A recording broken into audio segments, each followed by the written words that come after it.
சாந்தி, ஏ சாந்தி, இந்த வந்துட்டு ஏண்டி 4 தடவை கூப்பிட்டாதான் காசு கொண்டு வருவியா? எழவு தினம் காலையில எந்திரிச்சா சாந்தி சாந்தி உன் பேரை கூப்பிட வேண்டியதா இருக்கு. நீ எப்ப இந்த வீட்டை விட்டு ஒழிய போறியோ அப்பதான் எனக்கு சாந்தி கிடைக்கும். கொண்டா காப்பிய.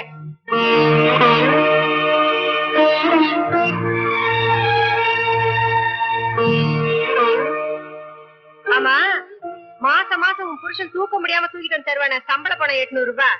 இந்த மாசம் தேதி 2வது. இன்னும் ஏண்டி தரல? ராத்திரி ஆபீஸ்ல கொஞ்சம் லேட் ஆயிடுச்சு. வரும்போது நீங்க தூங்கிட்டு இருந்தீங்க. சரி காலையில கொடுக்கலாம்னு பார்த்தேன். இதுல 750 ரூபா இருக்கு. 800 ரூபாய் கொடுத்துட்டு இருந்த, ஏன் 50 ரூபாய் குறையுது? கண்ணை ஸ்கூல்ல எல்லாரும் எக்ஸ்கர்ஷன் போறாங்களாம். அவனும் போகணும்னு ஆசைப்பட்டான். அதான். ஐயோ ஐயோ ஐயோ, இந்த அக்கிரமத்தை கேட்கறதுக்கு யாருமே இல்லையா? வசந்த், வசந்த், ரேகா, ரேகா, இங்க வாங்களே. என்னம்மா?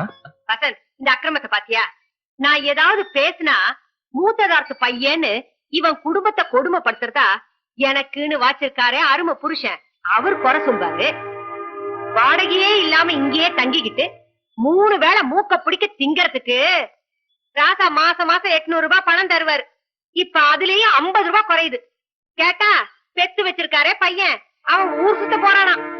அது வேற ஒண்ணும் இல்லம்மா, நான் மாசம் மாசம் செலவுக்கு 2000 ரூபாய் பணம் தரேன்ல, அந்த பணத்துல ஓசியில எல்லா வசதியும் கிடைக்குது. அதான் பையனை ஊர் சுத்த அனுப்புறாரு. சின்ன குழந்தை அழுதானதான் அவனை எக்ஸ்கர்ஷன் அனுப்பலாமான்னு பார்த்தேன். சரிப்பா ஒண்ணும் போவேனா, இந்தாங்க. ரோஷம் பொத்துக்கிட்டு வந்துச்சா? இதுல ஒண்ணும் குறைச்சல் இல்ல. சரிம்மா, எனக்கு ஆபீஸ்க்கு டைம் ஆச்சு, நான் கிளம்புறேன். சரிப்பா. என்னம்மா காலையிலே உன் மூத்த மருமக மூட அப்செட் பண்ணிட்டாளா? ஆமா, எல்லாம் உங்க அப்பா குடுக்குற செல்லம். இந்தா, என் வீட்டுல தண்ணி வரல, எல்லா துணியும் தோச்சு அயன் பண்ணி வை. காஸ்ட்லி புடவை எல்லாம் இருக்கு, பொறாமப்பட்டு பொசிக்கிறாத. போடி, போய் துவைச்சு போடுப்போம். ஏமா லதா, நாளுக்கு நாள் இப்படி இழைச்சுக்கிட்டே போறியே, உன் புருஷன் உன்னை சரியா கவனிச்சுக்கிறான்ல? நான் ஓன் ட்ரைனிங்ல வளர்ந்தவமா, என் வீட்டு கடிகாரம் கூட என்ன கேட்டுதான் மணி அடிக்கும். ராசாத்தி.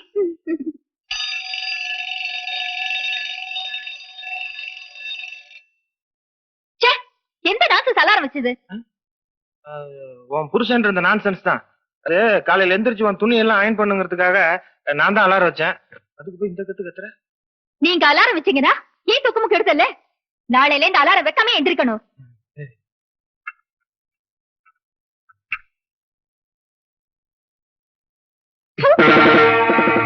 காஃபியாது வர வர திமிரு ஜாஸ்தியா போச்சு. போய் வேலை காப்பி கொண்டு வா. என்ன ஏமூச்சு பாக்குறீங்க? போய் வேலை பாருங்க. பாலக்காட்டு பக்கத்திலே ஒரு அப்பாவி ராஜா, அவர் பழக்கத்திலே குழந்தைய போல ஒரு அம்மாண்டி ராஜா. யாரம்மா அது யாரம்மா? அடா அடா அடா, இந்த கற்பனைக்கு ஒண்ணும் குறைச்சல் இல்ல. பைத்தியக்காரி, இந்த வயசுல எல்லாத்தையும் என்னால கற்பனை பண்ணி தான் பார்க்க முடியும், வேற ஒண்ணும் முடியாது. ராஜேஸ்வரி, வர்ற 15ஆம் தேதி என்ன தெரியுமா உனக்கு? என்னன்னு நீங்களே சொல்லுங்க, எனக்கு நிறைய வேலை இருக்கு. வர்ற 15ஆம் தேதி அன்னைக்கு எனக்கு 60 வயசு பிறக்க போகுது. 60 வயசு ஆகுதா? என்னங்க, அன்னைக்கு நம்ம சஷ்டியப்த பூர்த்தி கொண்டாடலாமா? சஷ்டியப்த பூர்த்தியா? அதுக்கு ரொம்ப செலவாகுமே. பரவாயில்லைங்க. என்னடி இது, என் பொண்ணு லதாவுக்கு சீர்வரிசை சரியா பண்ணல, உங்க சந்தோஷம் தான் உங்களுக்கு பெருசுன்னு அடிக்கடி என்ன குத்தி காட்டுவ. இப்ப நிறைய செலவு பண்ணி சஷ்டியப்த பூர்த்தி கொண்டாடலான்னு சொல்றியே. யாருக்குமா சஷ்டியப்த பூர்த்தி? வாமா லதா, வர்ற 15ஆம் தேதி உங்க அப்பாவுக்கு 60வது பிறந்த நாள் வருது. அத நல்லா கொண்டாடலாம் நான் ஆசைப்படுறேன். நீ ஏதாவது சொல்லுமா? மாமாவோட சஷ்டியப்த பூர்த்தி விமர்சையா கொண்டாட வேண்டியது நம்ம கடமை இல்லையா? அது எனக்கு புரியுது சாந்தி. ஆனா நான் வாங்குற 800 ரூபாய் சம்பளத்துக்கு ஏற்கனவே ஆபீஸ்ல கடன் வாங்கிட்டேன். நீங்க எங்கேயும் போய் கடன் வாங்க வேண்டாம். சாந்தி, உங்ககிட்ட மிச்சம் இருக்கிறது இந்த வளையல் மட்டும் தானே? பரவாயில்லைங்க, இப்ப இந்த வளையல விட நமக்கு மாமாவோட சந்தோஷம் தான் முக்கியம். இப்ப 60ஆம் கல்யாணம் ஒண்ணுதான் குறைச்சல். ஏதோ ஒரு மூலையில முடங்கி கிடந்தோன்னு இல்லாம இந்த வயசுல இப்படி ஒரு ஆசையா? வழக்கமா உங்க அண்ணன் எந்த செலவையும் ஏத்துக்க போறது இல்ல. எல்லா செலவும் நம்ம தலைமையில வந்து விழப்போகுது. முந்திக்கிட்டு போய் நிக்காம கண்டும் காணாம இருந்துருங்க. ஏதாவது பணம் கேட்டா இல்லன்னு சொல்லிடுங்க, சரியா? சரி சரி சரி. எப்பா என் அருமை கண்மணிகளா, 60ஆம் கல்யாணத்துக்கு அப்பா பணம் கேட்டுருவானோன்னு நினைச்சு யாரும் பயப்படாதீங்களா. என் இறுதி யாத்திரையே ஒழுங்கா நடத்த போறீங்களோ இல்லையோ அதுக்கு பயந்துகிட்டே நான் கொஞ்சம் பணம் சேர்த்து வச்சிருக்கேன். ஏதோ பாவம் உங்க அம்மா 60ஆம் கல்யாணம் பண்ணணும்னு ஆசைப்படுறா. அதையும் என் பணத்திலேயே செஞ்சு முடிச்சிருக்க. லதா, சாப்பிடலாமா? இங்க வந்து உட்காந்துக்க, வா வா. இந்தா இது சாப்பிடு. ராஜேஸ்வரி, சாந்தி சாப்பிட்டாளா? இல்ல, அவ பந்தி பரிமாறுவா. சாந்தி, சாந்தி, கூப்பிட்டீங்களா மாமா? வாமா, நீயும் உட்காந்து சாப்பிட. இப்ப அவளுக்கு என்ன அவசரம்? நீ போய் பந்தி பரிமாறுப்போ. எல்லாரும் பல்லக்கில் ஏறிட்டா பல்லக்க யார் தூக்குறது? தாத்தா தாத்தா, நானும் உங்க கூடவே சாப்பிடுறேன். உட்காந்துக்கோ, தாத்தா இலையிலே சாப்பிடு. அம்மாவும் புள்ளையும் ஏன்டா இப்படி சோத்து கலையறீங்க? எந்திரிச்சு போய் எல்லாரும் தண்ணி ஊத்து போ. அம்மா,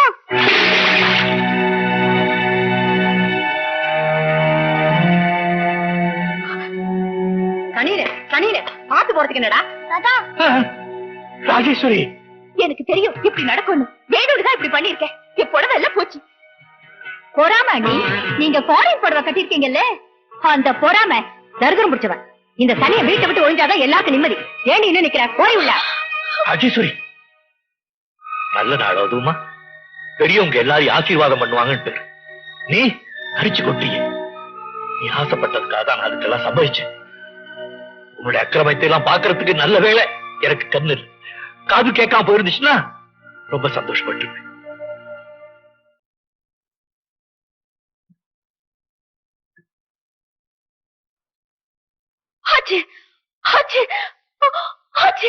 ரேகா, என்னமாச்சு? எல்லாம் இவ்வளவுதான் அத்தை. என்ன செஞ்சா? ஏய் சாந்தி, என் ரூம பெருக்கியா நீ? இப்பதான் ரேகா பெருக்கிட்டு வந்தேன். அப்போ நான் போய் சொல்றேங்கிறியா? வந்து என் ரூம பாரு, தூசி எல்லாம் அப்படியே இருக்கு. அந்த அலர்ஜினாலதான் எனக்கு தும்மல் வந்துருச்சு. இல்ல ரேகா. எதுக்கா பேசுற? அத்தை, தினமும் இவளோட சண்டை போட்டுட்டு இருக்க முடியாது. சீக்கிரமா ஒரு நல்ல வேலைக்காரியா பாருங்க. வேலைக்காரியா? இவ புருஷன் கொடுக்கிற பணத்துக்கு இவ இந்த வேலை கூட செய்யாம இங்க எப்படி இருக்க முடியும்? இத பாரு, ஒழுங்கா வேலை செய்ய முடியும்னா இங்க இரு, இல்லன்னா வீட்டை விட்டு போயிடு. என்ன? இனிமே ஒழுங்கா வேலை செய்யறது. சொல்லிட்டு இங்கே நிக்கிற? சீக்கிரமா போய் ரேகா ரூம கிளீன் பண்ணு. அவளுக்கு தூசி அலர்ஜின்னு தெரியுமில்ல? சாந்தி, இல்லம்மா. ராஜேஸ்வரி, எல்லாரையுமே தூசியா நினைக்கிற உன்னுடைய 2வது மகளுக்கு தூசி அலர்ஜி. அவளுக்கு தூசி அலர்ஜி இல்லடி, உனக்கு அவளுக்கு சேர்த்து காசு அலர்ஜி.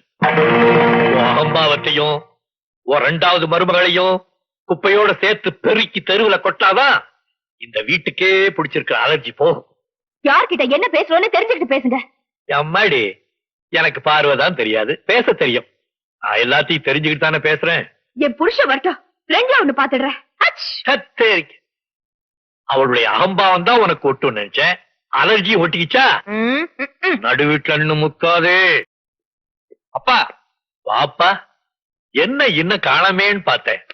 வந்துட்டியா? சொல்லு. சாந்தி முன்னாடி ரேகாவை என்ன சொன்னீங்க?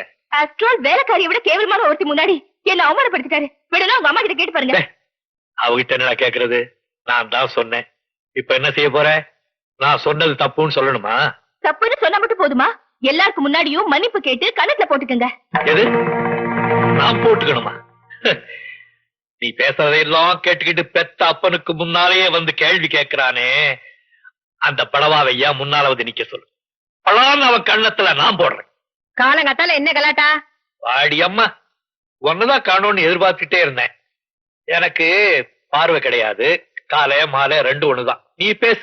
அம்மா, நாங்க புது வீடு கட்டிட்டு இங்க இருந்து சீக்கிரமா போயிடலான்ட்டு இருக்கோம். சீக்கிரம் கட்டி முடிடா, நானும் வந்துடுறேன். நீ போறியா? நீ சொர்க்கத்துக்கு போனா கூட உனக்கு மன்னிப்பு கிடைக்காது. சம்பாதிக்க வக்கில்னால பேச்சுல ஒண்ணும் குறைச்சல இல்ல. வாய முடி பேசாம இருங்க. ஏய், என்னையா சம்பாதிக்க முடியாதவன்னு சொல்ற?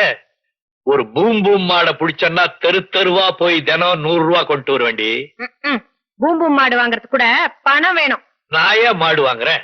என் பையன் இருக்கா, அது போதும் எனக்கு. என்ன பூம்பு மாட நான் சொல்றீங்க? சே உன்ன பூம்பு மாடுன்னு சொல்லுவனா ராஜா? மாடு நாம சொல்றதுக்கு மட்டும்தான் தலையாட்டம். நீ உன் பொண்டாட்டிய பார்த்தாலே தலையாட்டுறியடா. டேய், நான் பார்வை இல்லாதவன். நீ உன் பொண்டாட்டியிட தலையாட்டுறது என் கண்ணுக்கு தெரியுதா பாவி? நீ வாடா, இவரோட என்ன பேச்சு? இத பாருங்க, நீங்க குடுக்குற தைரியத்துலதான் சாந்தி இந்த ஆட்டம் ஆடுறா. பாத்துக்கிறேன் அவளை. போய் பாரு அவள. இந்நேரம் உன் பொண்டாட்டி எல்லா விஷயத்தையும் உங்ககிட்ட சொல்லிருப்பாள. வீட்டுல நடக்கிற சாதாரண விஷயத்தெல்லாம் பெருசுபடுத்தி சொல்ற பழக்கம் என் பொண்டாட்டிக்கு இல்ல.